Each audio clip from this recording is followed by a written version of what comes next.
Hey guys, guess what?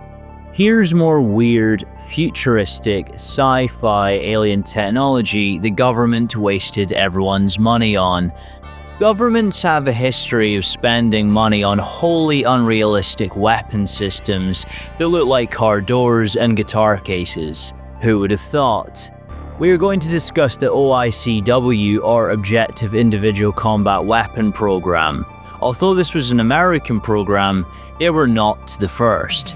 Some previous iterations include Italy's Carcano Breda con Tromboncino M1927/M1928, the Swedish Carl Gustav NIVA XM1970, the Soviet 80.002 OICW, the French PAPOP project Polyarmy Polyprojectiles, the Australian DSTO AICW, the Chinese ZH-05, and the South Korean S&T Daewoo K11 DAW.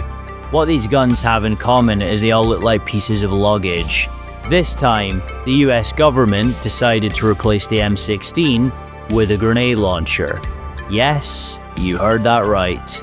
The primary weapon in this horrific lineup was the XM29, which was a 20mm grenade launcher that fired programmable smart grenades on top and a G36 rifle on the bottom.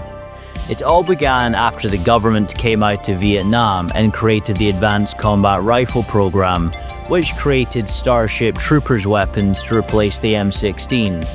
After spending $300 million, they concluded that placing a scope on top of the existing M16 instead of building a new rifle would make it more accurate. So the government launched an internal investigation against itself, which always works out great, and you'll never believe what happened.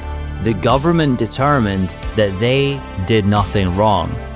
The program didn't fail because of corruption or government ineptitude. It failed because the US government was such an innovator. The M16A2 was just too good a rifle. The government report recommended that if they wanted to maximize lethality, the only option to pursue was an explosive one. In other words, the US Army were all getting grenade launchers. Now it was government contract time.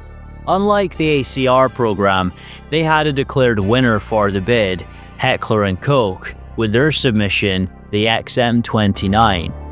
Technologically speaking, this cursed weapon is impressive. H&K built the 20mm launcher in various configurations, including a 5.56mm solo launcher and the MP7 PDW. H&K based the design of the XM29 on the H&K CAWS, Close Assault Weapon System, which was a caliber 18.5x76mm or 12-gauge non-conventional experimental shotgun developed by H&K. The term SABR, Selectable Assault Battle Rifle, was also used at specific points, but is less common. Developed by Alliant Tech Systems, with Heckler & Koch as a major subcontractor, the most commonly seen version of the XM29 consisted of a semi-automatic 20x28mm smart grenade launcher, an underslung KE assault carbine derived from the HK-G36, then in its late developmental stage, firing a standard 5.56x45mm NATO round, and a top-mounted computer-assisted sighting system with integrated laser rangefinder, thermal vision, night vision capabilities, and up to 6x optical telescopic sight.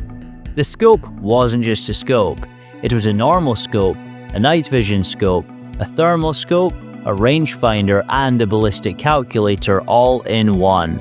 With this setup, they pre-programmed the grenades before firing to airburst mode, so they blew up at a certain distance away from the gun, not necessarily before the grenade hit something. The launcher was a light, semi-automatic 20mm cannon, a grenade launcher, or an airburst weapon. It posed a classification problem. It did not fit neatly into any category. On one hand, It used much smaller shells and had a much flatter trajectory than grenade launchers. On the other hand, its caliber and velocity were more similar to that of a light cannon, and it shared traits with other infantry grenade launchers. So how did it work in practice? If an enemy combatant hid behind a concrete wall, the soldier would point the gun at the concrete wall, and then they would click a button near the trigger that told the laser rangefinder how far away the wall was. If the soldier wanted it to explode a bit past the wall, they hit the plus button. Then the grenade would be programmed to explode slightly past the distance of the location of the wall, so then they would fire the grenade right over the top of the wall, and it would explode as soon as it passed the wall right on top of the enemy's head. If grenades were deemed too excessive for the situation, an underslung 5.56 rifle, a G36 with a bayonet lug, could be used. This weapon sounds pretty cool, so why didn't the USA adopt this weapon? In theory, it sounded cool. In practice, not so much. Without ammunition, this rifle weighed 18 pounds, which is extremely heavy for a firearm. To put that into perspective, an M16 with full attachments weighs about 12 pounds. This rifle was 50 pounds heavier. The XM29 had some awful design concepts. If you take an M16, the M203 grenade launcher had a separate trigger that allowed it to shoot grenades. The problem with the XM29 was that it had one trigger that shot both. The only differentiator between the two was the selector switch, called a KE, which stood for kinetic energy or bullets, and HE, which stood for high explosive. You could see why this would be a problem. One minute, you're trying to fire a warning shot. The next minute, you're vaporizing someone. The rifle was going to be a logistical nightmare. That enormous scope required batteries, and if you couldn't get any batteries, that meant the scope and the rangefinder wouldn't work, which meant you couldn't program the smart grenades. Now all you had was an 18-pound gun that was ultimately a 5.56 rifle with a 9-inch barrel at 5.56, which gave a range of 200 yards. The other problem was the grenades were not just grenades, but smart grenades, which meant that they had microchips placed in them. The issue with this is America isn't famous for making microchips. The places that they get their microchips from are countries that the US would go to war with, or countries bordering states that they would go to war with, which would create a massive issue for ammo procurement. For these reasons, in 2004, the Chief of the Infantry stepped in and nuked the program. The problem was that the government brass and the weapons manufacturers didn't like this, because they were banking on this program being the justification for why they wasted $300 million on a failed rifle program. Now, they had already spent money on this program. How much? It was enough that they didn't want to tell the public how much money they spent. So they needed this program to work. So in their infinite wisdom, they split the gun into two pieces: the rifle to replace the M16 and a grenade launcher. The Pentagon thought this was a terrific idea. Supposedly, the only feedback they gave the project regarding the rifle was to make it more Starship Troopers-like. I'm not joking. They said this. The XM8 derives from this concept. Heckler & Koch delivered the first 30 XM8 prototypes by November 2003 for preliminary testing. Ultimately, this gun was a G36 encased in a plastic body kit to make it look more futuristic to sell to the US government. It could switch to being a bipod support weapon fired from a 100-round drum magazine. The main issue with this was drums have had a history ever since the Thompson machine gun of being unreliable, weighty, and awkward to transport. The XM8 had incredibly low stoppage rates, and the rifle was repeatedly tested as number one in a dust test compared to the FNSCAR and the HK416. The XM8 only had 127 stoppages in 60,000 total rounds fired. For comparison, the M4 had 882 stoppages. If you loved the Picatinny rail system, that was unfortunate. H&K replaced the rail with a Picatinny combat attachment point. Instead, it functioned on small holes on the forward grip where you could attach accessories. It proposed they could even add a round counter.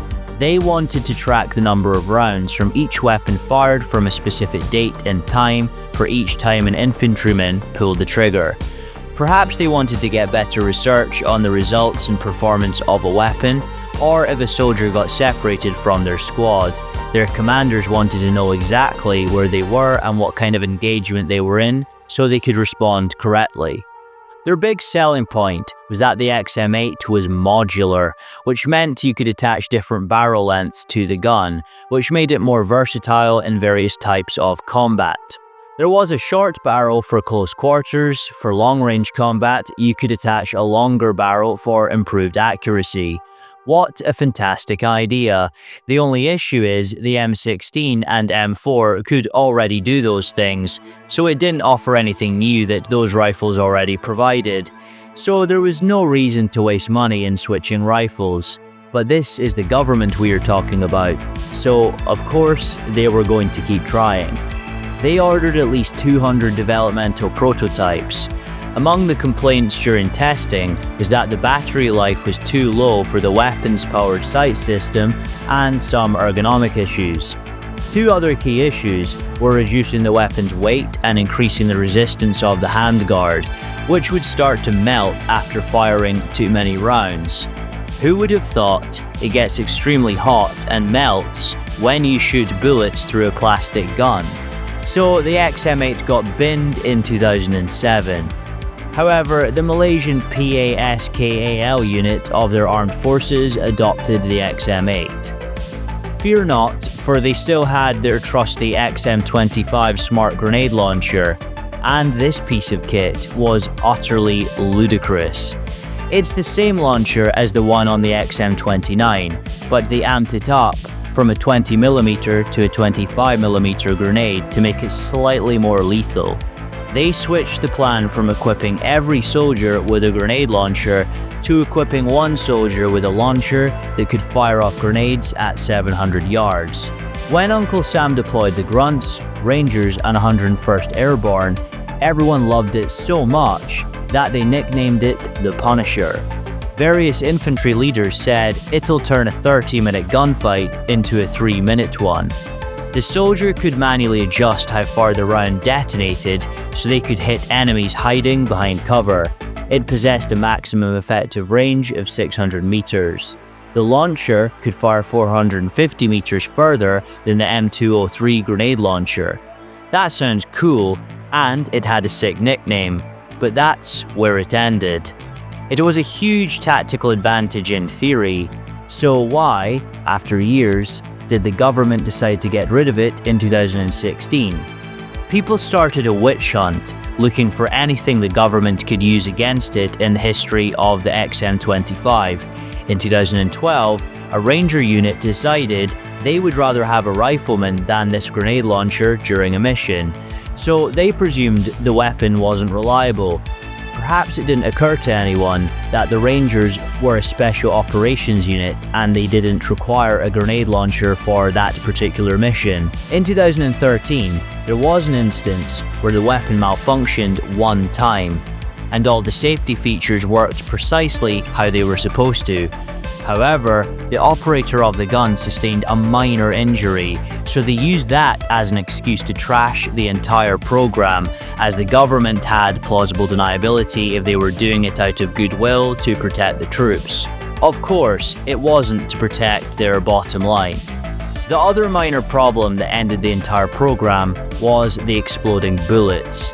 Naturally, the last thing they were going to do was tell the public that exploding bullets has been technically a war crime since the 1800s. Since 1868, the Geneva Convention defined that if it's 400 grams or less, it is considered an exploding bullet. If it's more than that, it's a piece of ordnance. A 25mm grenade is less than 400 grams, so it essentially meant the entire project was technically a war crime and funded by hundreds of millions of dollars of taxpayers' money. Technically, it's only a war crime if the bullet explodes inside the enemy, and H&K meant for this round to explode over the enemy, so it shouldn't have been illegal. Here's the thing. If you could point a laser at the wall while someone was hiding behind it, then make the grenade explode a couple of inches past that wall, what was stopping you from aiming the laser straight at the enemy and making that grenade explode straight into them? So yeah, this is the story about the time that the US government decided they would spend 30 years, hundreds of millions to billions of dollars, thanks to inflation, to develop a grenade launcher that you could hunt aliens with whilst breaking every law in the Geneva Convention.